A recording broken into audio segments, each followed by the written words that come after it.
You're not going to have a book to publish Yeah. if if guys are going broke or not able to finish the book. So I see the fear of some publishers being that if you go to Kickstarter, you're taking all the customers from the publisher and you're directly harming their sales and you're harming them as a company.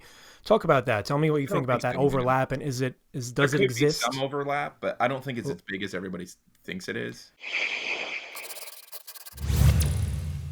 I want to circle back a little bit to you guys and thinking outside the box. So I think you might be one of few publishers who allow and even encourage your creators to go to crowdfunding either prior or after the release of the book in the direct market, with Scout.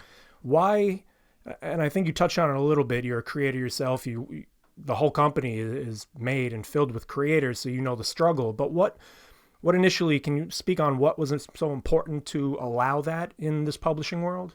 I think because the direct market, there's a lot of misconceptions that once you get it, I remember myself that once you get into Diamond, like the world's changing. It's like it's going to be like the floodgates of money are going to open up and it's going to be incredible, but it's just not the case.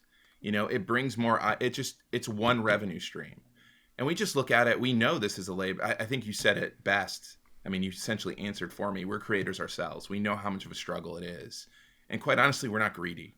We want our creators to have another revenue stream. We have some guidelines because we want it to be different, a little bit different where you add You have to, different right? covers, etc. And there's certain things where, when it comes to talking to shops and doing exclusive covers, we want to be in charge of that as well. But it's just a way to create the books. And like I say all the time, and it's true. And I think that is one of the examples of why it is true, proving the point that we're in this together. So we want to see you make the book. We want to get the book made, and it's a win-win situation. You guys, Kickstarter or crowdfunding allows the creators to create it because it is a labor of love. Right, you're not going to have a book to publish Yeah. if if guys are going broke or not able to finish the book. And nowadays, with the crowdfunding platforms that have come up, Mm-hmm. I mean, it's a no-brainer. But is it a myth, or is it still kind of true that that there's overlap in the comic book? So I see the fear of some publishers being that if you go to Kickstarter, you're taking all the customers from the publisher and you're directly harming their sales and you're harming them as a company.